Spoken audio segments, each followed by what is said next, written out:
contrôle, Seigneur. Tu es au contrôle. Tu as les paroles de la vie, Yeshua. À qui irions-nous? Sharabada brayaba shakarabas. Ebrayabada brayada ebrayabush. Oh Père, parlez-nous ce soir. Nous sommes disposés pour t'écouter, Seigneur. Reçois la gloire et l'honneur. Merci pour ces puissants moments d'adoration avec ta servante. Merci, merci, merci, Seigneur. Remplis-nous encore ce soir, Saint-Esprit. Que Yeshua puisse être proclamé sans complaisance, mais avec puissance. En ton nom, Yeshua, nous avons ainsi prié. Nous disons Amen. Nous bénissons le Seigneur pour ce soir.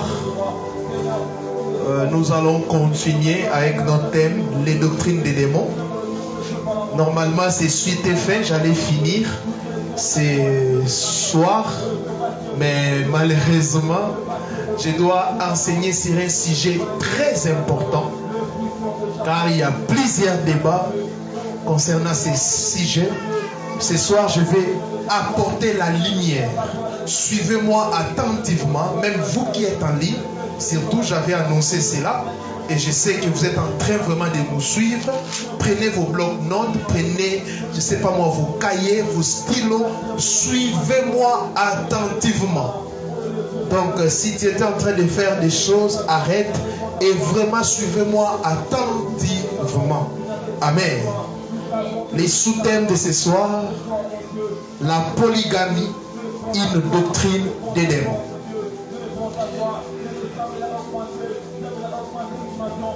La polygamie, une doctrine des démons. Nous connaissons c'est quoi la polygamie. Je ne vais plus définir, mais nous allons vraiment examiner dans les Écritures si cette doctrine, c'est la doctrine apostolique ou ce n'est pas la doctrine apostolique. Amen. Alléluia. Alléluia. Parfois, je suis des débats à la télévision, mais je vois des enfants de Dieu, des gens qui sont dans la saine doctrine, manquer des arguments. Et aujourd'hui, je vais vous donner des arguments bibliques et je vais vous expliquer des choses. Nous sommes debout. Nous allons lire des portions des Écritures. Matthieu chapitre 5, le verset 17e. Matthieu chapitre 5, le verset 17. Écoutez. Ne croyez pas que je suis venu pour abolir la loi ou les prophètes. Je suis venu non pour abolir, mais pour accomplir. Romains chapitre 8, le verset 2e. Romains le chapitre 8e, le verset 2e. En effet, la loi de l'esprit, soulignez ça, de vie, en Yeshua Hamashiach, m'a affranchi de la loi du péché et de la mort. L'apôtre Paulos établit ici des lois. La loi de l'esprit de vie en Yeshua Hamashiach m'a affranchi de la loi du péché et de la mort. Reprenez vos places. Aujourd'hui, il y a même des églises dites primitives, mais qui croient que la polygamie est encore de l'actualité. Mais nous allons examiner les Écritures.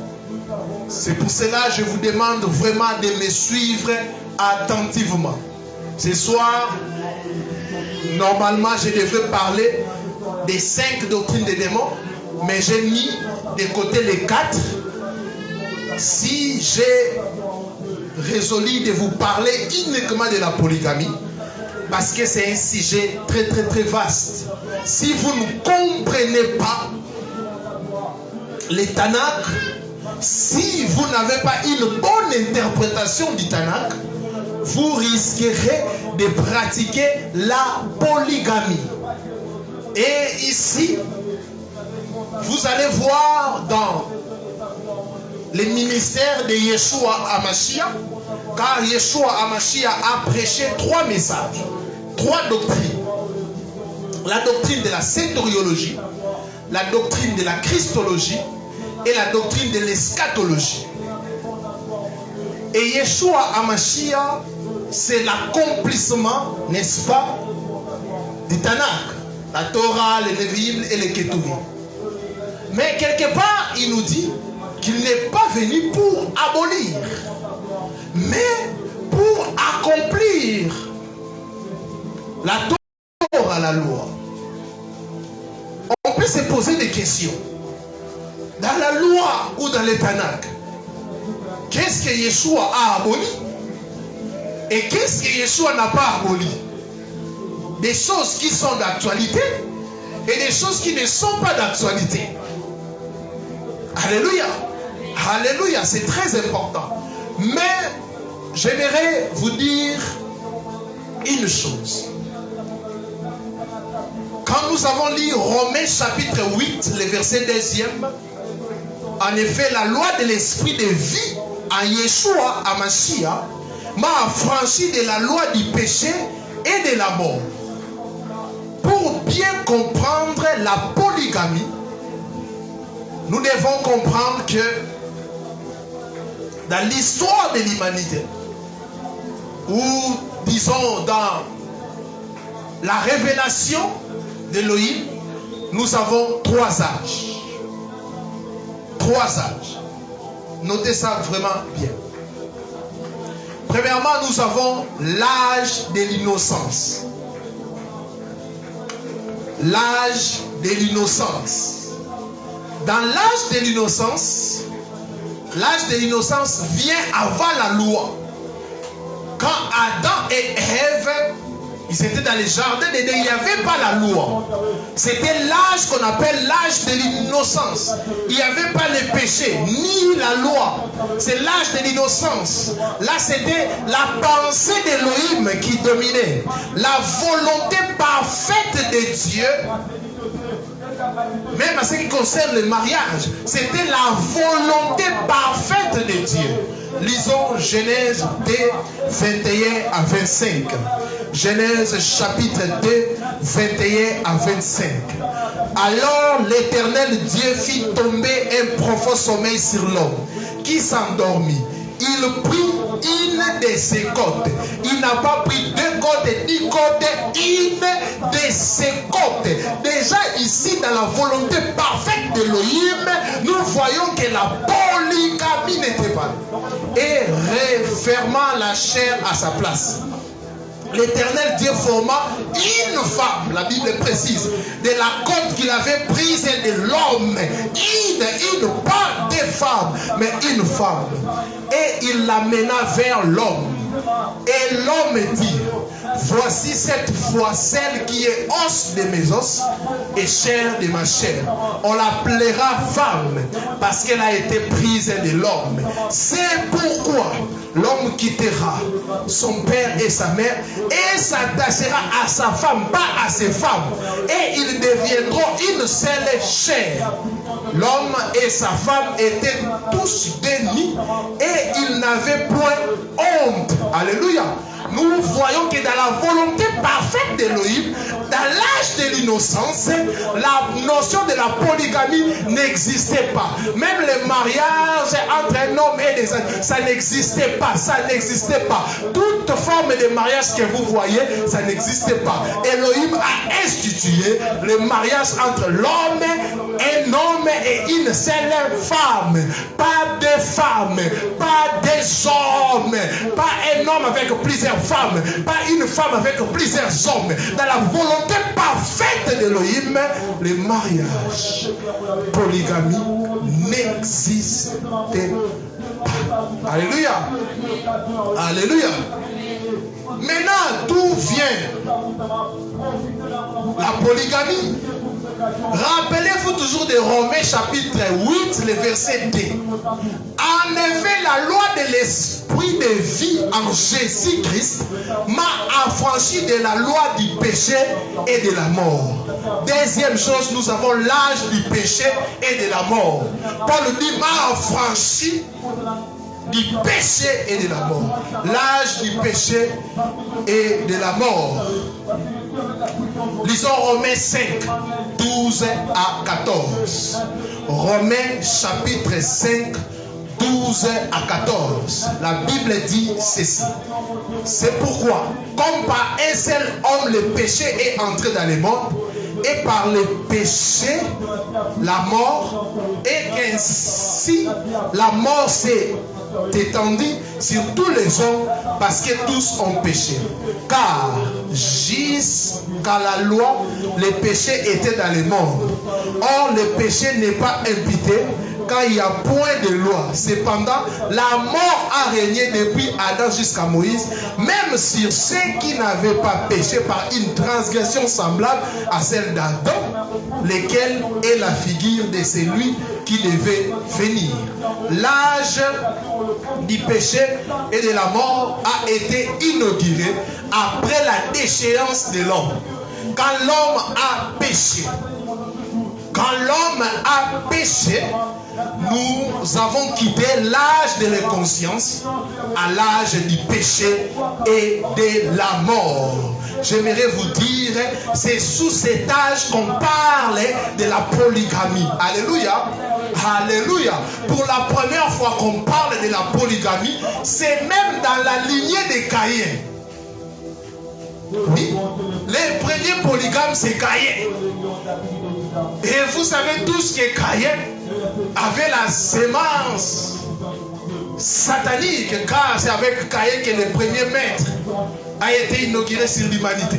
C'est à travers Caïn qu'on a même, c'est à travers plutôt de la lignée de Caïn qu'on a la polygamie. C'est à travers la lignée de Caïn qu'on a même la musique mondaine. Un jour, je vais vous parler de ça. Alléluia. Tous ces polygames que vous voyez, soi-disant pasteurs, cassés comme ça, ils ont la sémence démoniaque. Je l'ai dit. Bref, Genèse 4, verset 19. Le premier polygame, c'est les mecs. La Bible dit les mecs prirent deux femmes. Le nom de l'une était Ada et le nom de l'autre était Tilla. Caïn, c'est le fils qui avait tué son frère. Et il a la sémence, il dit. Et hormis Caïn, après le péché, David, un polygame, Saoul, Salomon, Jacob, Jéroboam, la polygamie à cette époque, j'ai dit ça d'une manière, la polygamie, nous voyons cela dans la Bible, donc est biblique, mais n'est plus d'actualité. Car la polygamie, c'est la conséquence du péché de l'homme. Alléluia. Alléluia. Alléluia. D'autres disent que c'est une volonté permissive. D'ailleurs, toutes ces personnes, je vais vous démontrer, ils étaient des païens. David et consort, ils étaient des païens. Ils attendaient même les salis. Ils soupiraient après les salis à Yeshua, à Mashiach. Donc c'est dans l'âge du péché et de la mort que la polygamie a commencé. Alléluia. Mais il y a des gens qui donnent toujours des exemples. Tel était polygame, David, Saoul, oui, ces gens-là, et ils n'étaient pas des sauvés, mais c'était sous quel âge? L'âge du péché et de la mort. Troisième âge, toujours lisez, n'oubliez pas Romains chapitre 8 verset 2. En effet, la loi de l'esprit de vie en Yeshua Hamashiach m'a affranchi de la loi du péché et de la mort. Troisième âge, c'est l'âge de la loi de l'esprit de vie en Jésus-Christ, nous sommes sous cet âge. Alléluia. Alléluia. Nous sommes sous cet âge. Maintenant, je vais vous expliquer. Je vous ai enseigné déjà sur la Torah. Dans la Torah, il y avait 73 lois. Suivez attentivement. 73 lois. Non, 613 lois. Pas 73. 613 lois. Et ces 613 lois peuvent être réparties, comme je l'ai enseigné, en 3 groupes. Premièrement, nous avons les lois morales. Deuxièmement, les lois civiles et cérémonielles. Amen. C'est très important parce que ces gens qui soutiennent la polygamie, ils disent que Yeshua n'a rien aboli à la loi. Yeshua n'a rien aboli. Yeshua n'a rien aboli. Mais lui-même, il dit, je ne suis pas venu abolir, mais je suis venu accomplir. Et après, nous enseigne que le sacerdoce a changé.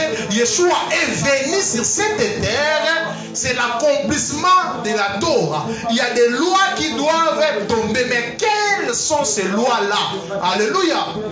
Alléluia. Suivez-moi. Les lois morales, civiles et cérémonielles.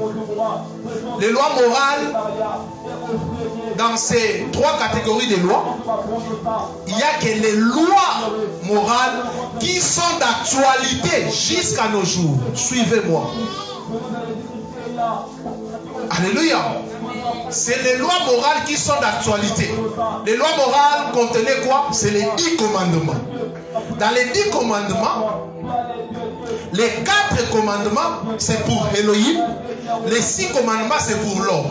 Les 4 commandements, c'est pour Elohim. Vous allez voir, tu aimeras ton Dieu, sanctifie les jours du Seigneur, tout ça. 4 lois pour Elohim et 6 lois pour l'homme.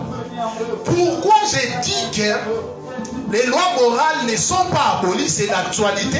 Lui-même, le Seigneur Yeshua a synthétisé les 10 commandements en 2.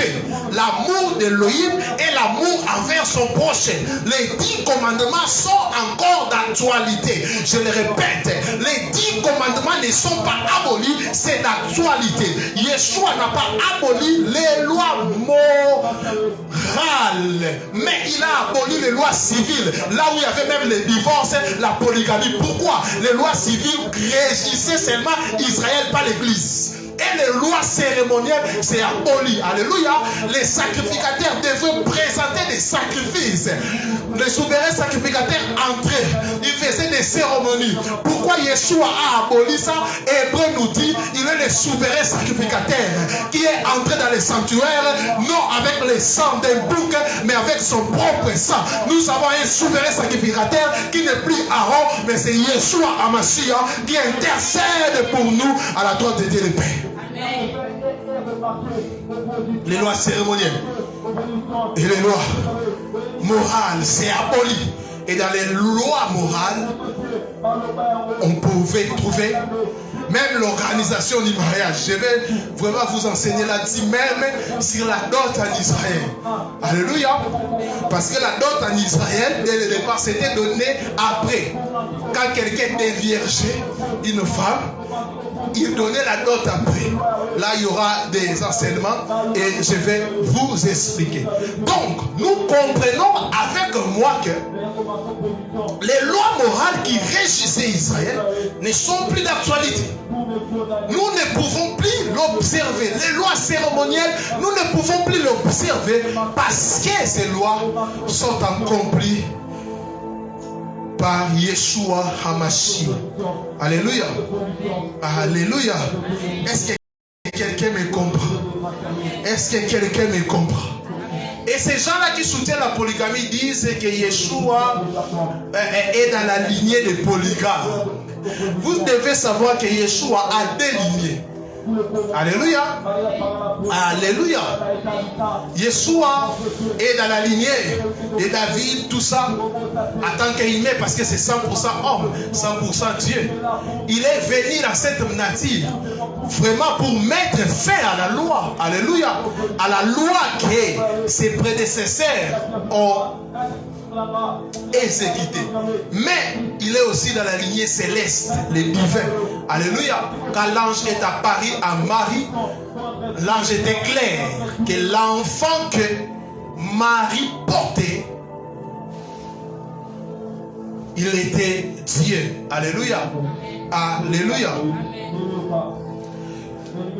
Je suis en train de donner quelques versets qui confirment que les lois morales, tout ça, sont abolies. Colossiens chapitre 2, 16 à 17. Colossiens chapitre 2, 16 à 17. Que personne donc ne vous juge au sujet du manger ou du boire, au sujet d'une fête, d'une nouvelle lune ou des sabbats. C'était l'ombre des choses à venir, mais le corps est en Christ. Les sabbats, c'était des fêtes, des cérémonies, des Pâques, des Pentecôtes, c'était des fêtes. L'église du Seigneur ne fête pas ce genre de choses. Ni Noël, ni Pâques, ni... Les gens comprennent. La Bible dit clairement, Colossiens, que personne donc ne vous juge au sujet du manger et du boire. Pourquoi Paul écrivait cela? Il y avait des juifs aussi qui ont crié à l'évangile. Mais qu'est-ce qu'ils faisaient des juifs? Ils imposaient aux non-juifs des fêtes. C'est ce que Constantin fait avec tous ses disciples. A fait plutôt. Ils obligeaient aux gens maintenant, non, vous avez écrit, mais vous devez fêter la Pentecôte, vous devez fêter quelle fête? Vous devez faire ça. Et Paul dit que personne donc ne vous juge au sujet du manger ou du boire. Alléluia. Au sujet d'une fête. Oh, Pentecôte, oh, je ne sais pas, oh, Noël, oh, tout ce qui existait dans l'Ancien Testament, des fêtes et nous d'une nouvelle ligne, ou des sabbats, même les sabbats, parce qu'il y a même des églises où on célèbre les sabbats. Les sabbats, c'était l'ombre des choses à venir. Nous prions les dimanches pas parce que c'est les sabbats, non, nous prions parce que c'est un jour que les gens ne travaillent pas. Tu peux prier lundi, mardi, mercredi, Dieu va t'exaucer. Les jours du Seigneur, ça n'existe pas. Tous les jours sont pour le Seigneur. Non, dimanche, le jour du Seigneur, c'est pas c'est toi. Tous les jours sont pour Elohim. Et Paul dit, c'était l'ombre des choses à venir. Mais le corps est en Christ. Donc les lois civiles et cérémonielles sont abolies à Yeshua HaMashiach. Hébreux chapitre 10, le verset 1er. Est-ce que quelqu'un comprend ces choses? Hébreux 10, le verset 1er. En effet, la loi qui possède une ombre des biens à venir, la loi possède quoi? Une ombre des biens à venir et non l'exacte représentation des choses, ne peut jamais par les mêmes sacrifices qu'on offre perpétuellement chaque année amener l'assistant à la perfection. Ça démontre que tout ce qui s'est passé à la Torah, tout ça, les Tanakh, c'était l'ombre des choses à venir. Prenons 1 Corinthiens chapitre 9, le verset 21. La Bible dit ceci, 1 Corinthiens 9, le verset 21. Avec ceux qui sont sans loi comme sans loi, quoique je ne sois point sans loi de Dieu, étant sous la loi de Christ, dans la nouvelle alliance, dans l'âge que je qualifie l'âge de l'esprit et de vie, en Christ, nous ne sommes plus sous la loi, mais nous sommes sous la loi de Christ, afin de gagner ceux qui sont sans loi. Alléluia. Galates chapitre 6, le verset 2. Galates 6, le verset 2, la Bible dit: portez les fardeaux les uns des autres, et vous accomplirez ainsi la loi de Christ. Ici, on ne parle plus de la loi de Moshe. Ici, on ne parle plus de la loi de la mort. On ne parle plus de la loi de Moshe. Ici, maintenant, c'est la loi de Christ. Alléluia. Et qu'est-ce que la loi de Christ nous enseigne? Je vous avais dit, Yeshua lui-même a enseigné sur le mariage. Pour examiner que vous êtes dans la saine doctrine, vous devez d'abord savoir qu'est-ce que Yeshua a dit, qu'est-ce que ses apôtres ont dit. Alléluia. C'est ça la saine doctrine. Qu'est-ce que Yeshua lui-même a dit? Qu'est-ce que les apôtres et les prophètes ont dit?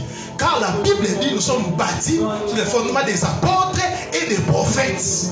Maintenant, examinons les gens qui ont prêché et qui prêchent dans l'âge de la loi de l'esprit de vie en Jésus-Christ. Qu'est-ce qu'ils disent à ce qui concerne les mariages? Alléluia. Écoutez.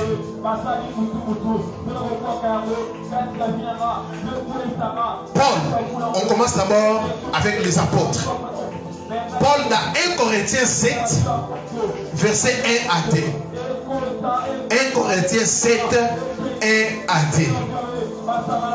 La Bible dit ceci. Pour ce qui concerne les choses dont vous m'avez écrit. Là, Paul est en train de répondre à une lettre. Je pense qu'il est bon pour l'homme de ne point toucher les femmes. Toutefois, pour éviter l'impudicité, que chacun ait sa femme et que chaque femme ait son mari. Paul ne dit pas que chacun ait ses femmes, mais que chacun ait sa femme. La doctrine apostolique nous ramène à l'âge de l'innocence, nous ramène au commencement, là où la polygamie, là où le divorce n'existait pas. Lui-même, Yeshua dit quoi? Matthieu chapitre 19, Matthieu chapitre 19, le verset 4 au verset 5e. Yeshua lui-même dit quoi? Il répondit, n'avez-vous pas lu que le Créateur, au commencement, fit l'homme et la femme? Et qu'il dit, il répète le commencement. C'est pourquoi l'homme quittera son père et sa femme et sa mère et s'attachera à sa femme. Et les deux deviendront une seule chair. En d'autres termes, pourquoi Yeshua n'a pas fait référence à l'époque où la mort régnait, à l'âge de la mort, à l'âge du péché et de la mort? Parce qu'il savait que c'était une entre parenthèses d'Élohim. C'était dans la volonté permissive et non dans la volonté parfaite d'Élohim. C'est pour cela qu'il n'a pas fait référence à ça. Il a fait référence à l'âge de l'innocence. Quand on a encore posé des questions à Yeshua à ce qui concerne le mariage, il répondait toujours au commencement. Même pour le divorce, il a dit ça. J'aimerais affirmer encore une chose. Le dimanche, vous m'avez posé une question, mais j'avais répondu. Même au début, le divorce n'existait pas. Le divorce est venu avec la loi. Et dans la Nouvelle Alliance, on ne peut pas parler de divorce. Paul même dit, si tu divorces, tu dois attendre la mort de ton conjoint pour se marier. Si tu te maries, tu vis dans l'impudicité.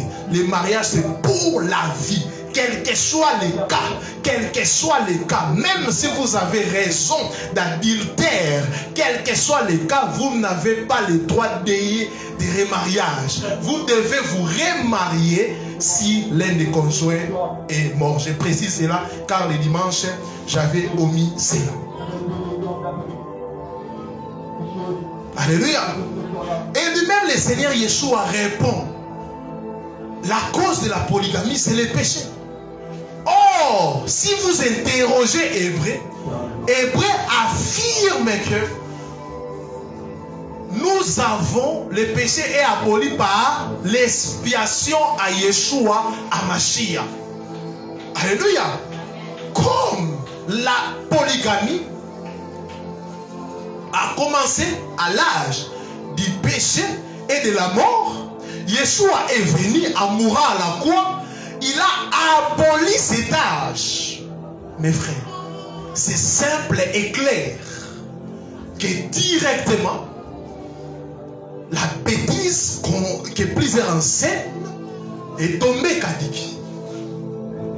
On ne peut plus parler de ça. On ne peut plus parler de ça. D'ailleurs, on ne peut pas avoir comme exemple, je ne sais pas moi, Jacob, David, tout ça. Non, ce ne sont pas des modèles parfaits. Mais le modèle parfait, c'est Yeshua HaMashiach. C'est Yeshua HaMashiach. Et qu'est-ce que ces gens-là disent encore? Ils donnent la parabole. Je ne sais pas.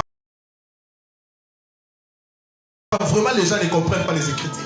Il donne la parabole des 10 vierges. Il dit, Ah, lui-même le Seigneur a donné la parabole de 10 vierges. 10 vierges sont en train d'attendre un seul époux. Donc la polygamie. D'ailleurs, d'abord c'est une parabole. Une parabole c'est quoi? Yeshua s'est enseigné en parabole. Pourquoi? C'est pour enseigner, expliquer un mystère plutôt sur base des réalités que les gens vivaient.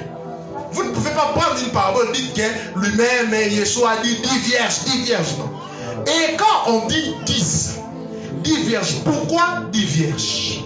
Vous savez, on a plusieurs types de royaumes. Le royaume qui est déjà là, le royaume qui est proche et le royaume à venir. Quand on dit d'abord 10 vierges, les chiffres 10 symbolisent le sanctuaire, un peuple. Alléluia. Et les 10 vierges symbolisent l'église, les gens qui ont cru au Seigneur. Et Yeshua voulait enseigner quoi? Que l'église, les gens qui ont cru en lui, doivent se préparer pour la noce de l'agneau, le mariage. Alléluia. Cela ne veut pas dire que Yeshua encourage la polygamie, que nous devons avoir 10 femmes, 10 vierges. Non, ça n'a rien à voir avec ça. Quand les gens manquent des arguments, ils commencent même à prendre des versets hors contexte pour expliquer des choses. La polygamie n'est plus d'actualité, car nous sommes à l'âge de la loi de l'esprit de vie à Yeshua Amashia. Il nous a affranchis du péché. Tout ce qui était né du péché, tout ce qui a commencé avec le péché ne peut plus exister. Ça ne peut plus exister. Nous ne pouvons pas pratiquer les erreurs des gens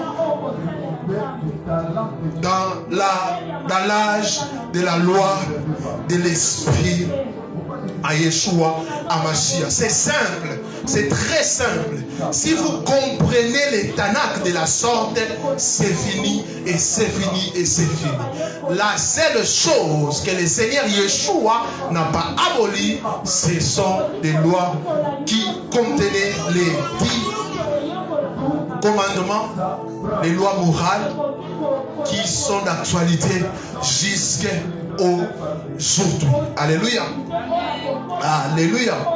Et aucun apôtre du Seigneur dans l'église primitive, nous n'avons pas vu des pratiques comme ça, la polygamie. Non. Alléluia. Les apôtres avaient leurs femmes. On n'a jamais vu personne avoir 2, 3 ou 4 femmes. D'ailleurs, si vous connaissez bien la langue française, la parole est claire. La Bible ne dit pas ses femmes, mais sa femme.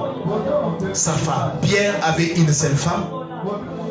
Tous les apôtres qui sont mariés, ils ont une seule femme. Même Yeshua Amashia a une seule femme qui est l'église. Alléluia. Il a épousé l'église. Alléluia. Même dans Éphésiens, quand on parle du mariage, on dit que l'homme est le chef et la femme est l'aide semblable. Ils disent encore ceci, ces gens. Ils disent que oui, au commencement, il n'y avait pas ça. Mais quand la femme a péché, Dieu a dit que l'homme va dominer sur la femme. Dominer là veut dire avoir plusieurs femmes. C'est vraiment bête. C'est vraiment bête. Et rappel, c'est pas seulement la femme elle-même avait péché et l'homme aussi. Quand Elohim a donné la punition, il a donné la malédiction à l'homme et à la femme, pas seulement la femme. Ils disent non, dominer là c'est avoir plusieurs femmes. Dominer là, ce n'est pas avoir plusieurs femmes. Quand la Bible parle, il dit que tu affameras avec difficulté, tes désirs seront portés vers ton mari et ton mari va te dominer. Cela veut dire, dominer veut dire avoir plusieurs femmes. Non et non et non et non. Alléluia. Alléluia. Alléluia. Dans la nouvelle alliance, tout j'aimerais dire une chose. Dans la nouvelle alliance, nous sommes dans la volonté parfaite d'Elohim. Nous sommes dans la volonté parfaite d'Élohim. C'est pour cela, mes frères, mes sœurs, cherchez la volonté parfaite d'Élohim et non la volonté permissive. Car la volonté permissive a plusieurs conséquences. Regardez les gens qui ont vécu dans la polygamie, dans les Tanakh.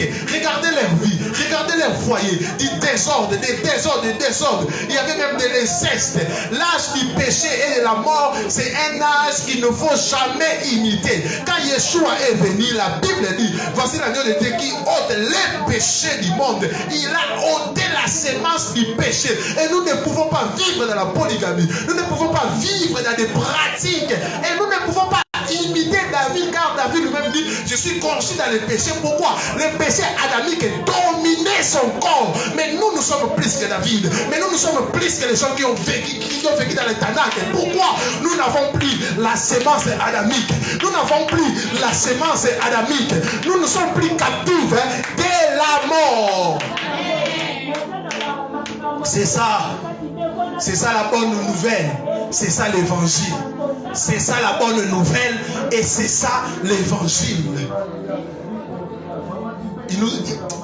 J'aimerais ajouter une chose. Non seulement il a ôté les péchés, mais les péchés aussi au pluriel. Pourquoi? Quand on ôte déjà la sémence, automatiquement nous ne pouvons plus pratiquer les péchés au pluriel. Est-ce que quelqu'un m'a compris? Alléluia. Alléluia. C'est ainsi que même dans vos vies, évitez les péchés. Car le péché a beaucoup de conséquences. Vous voyez, Adam a péché, mais il ne savait pas que toute sa génération allait souffrir parce que lui, il a péché. Alléluia. Ne vivez pas dans le péché. Vivez dans la volonté parfaite d'Élohim. Et Élohim vous bénira. Et Élohim vous bénira. Et vos familles seront bénies. Vos familles seront bénies. David, sa famille était détruite à cause du péché. Le péché détruit des vies. Le péché détruit la société. Tout ce que nous avons comme problème, c'est le problème du péché. Le plus grand problème de l'humanité, c'est le péché, c'est le péché. C'est pour cela Yeshua est le souverain sacrificateur. Pourquoi? Il a donné un antidote contre le péché. C'est croire en lui. Oh le monde, j'aimerais vous dire, le plus grand problème de l'humanité, ce ne sont pas des guerres, ce n'est pas la famine, car tu peux mourir un ventre rempli, mais tu finiras en enfer. Mais le plus grand problème de l'homme, c'est le péché. Mais j'aimerais vous dire, il y a 2000 ans, au nom de Yeshua Hamashiach, qui a mis fin, qui a résolu les problèmes du péché. Si nous vivons dans un monde sans péché, il n'y aura plus de rancune, il n'y aura plus de jalousie, il n'y aura plus de maîtres, il n'y aura plus de guerre, il n'y aura plus de famine, il n'y aura plus de choses que nous sommes en train de décrier ici. Parce que Yeshua est en nous. C'est pour cela dans l'église primitive, l'amour régnait. Il n'y avait pas de jalousie. Pourquoi? Ils ont crié réellement à Yeshua, à Mashiach. Ils ont crié réellement à Yeshua, à Mashiach. C'est lui dont les prophètes ont parlé. C'est lui dont Moïse a parlé. Tous ces gens-là soupiraient après les salut. Pourquoi? Leur corps les poussait toujours à pécher. Leur corps les poussait toujours à commettre des erreurs. C'est pour cela que vous voyez un Moïse qui voyait Dieu face à face, mais il a désobéi à Dieu. Et David, l'homme selon le cœur de Dieu, mais il vivait dans une période où c'était l'âge du péché. L'âge du péché, lui-même a dit, je suis concis dans le péché. Ces gens-là ont lutté avec le péché. C'est pour cela, malgré leur dimension, leur chair les poussait toujours à pécher. Mais Yeshua, nous sommes dans l'âge où nous ne pouvons plus pécher. Nous sommes dans l'âge où Yeshua lui-même est en train... Oh, j'aimerais choquer quelqu'un ce soir. Lui, il a ôté les péchés, mais lui-même aussi se présente comme étant avocat. En d'autres termes, quand il commet des erreurs, il est là pour intercéder. Et ils ont manqué un sauveur et un avocat. C'est pour cela que le diable pouvait accuser Job. Pourquoi? Il n'y avait pas d'avocat. Le diable, tu ne peux plus m'accuser, car j'ai un avocat, jour et nuit. Tu ne peux plus accuser ma famille, ni ma femme, ni mes enfants, ni mon ministère, parce que j'ai un avocat. Un avocat, il ne dort jamais, il ne dort jamais. Chaque jour, il intercède, il intercède, il intercède pour moi. Oh, Amen. Oh. Vous savez, ton avocat, si tu as un avocat terrestre, tu parles dans un procès. La nuit, les gens peuvent manigancer, mais ton avocat dort. Mais notre avocat ne dort pas. Il ne sommeille jamais. Il est là 24 heures sur 24 heures. 24 heures sur 24 heures. Il intercède, il intercède, il intercède. Pendant que j'étais en train de préparer cet enseignement, Elohim m'a dit ceci. J'aimerais au mois de décembre organiser une chose pour les couples. Je vais maintenant arrêter ce vent de la polygamie. Car si vous ne savez pas, il m'a dit, petit à petit, ce vent est en train d'entrer. Plusieurs sont dans ça, en cachette, mais bientôt le diable va légaliser des choses. Tu peux avoir 3, 4 femmes et même aussi 5 hommes. Il est en train de faire ça. Ce message, ce n'est qu'une sémence. Ce n'est qu'une sémence. C'est pour cela, retenez bien ces choses. Bientôt, nous ferons des émissions pour démontrer que ces choses sont démodées. Bientôt, il y aura des conférences pour que le peuple d'Elohim puisse rentrer dans la pensée originelle d'Elohim. Oh, mon foyer ne connaîtra jamais la polygamie. Ton foyer ne connaîtra jamais la polygamie. Car nous sommes sous l'âge de la vie en Jésus-Christ.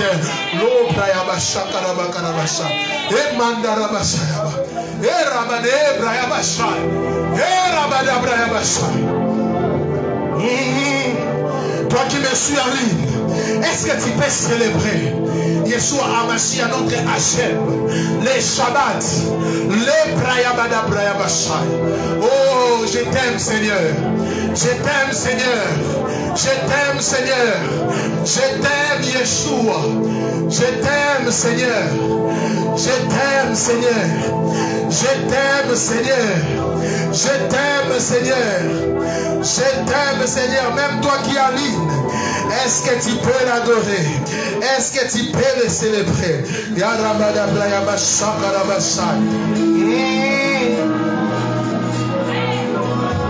assis sur le trône.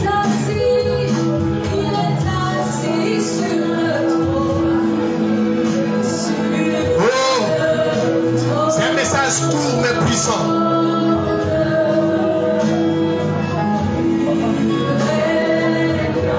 Est-ce qu'on peut s'élever? Je ne sais pas la position que tu peux prendre. Retenez le programme du mois de décembre. On va louer une salle pour parler de ces choses.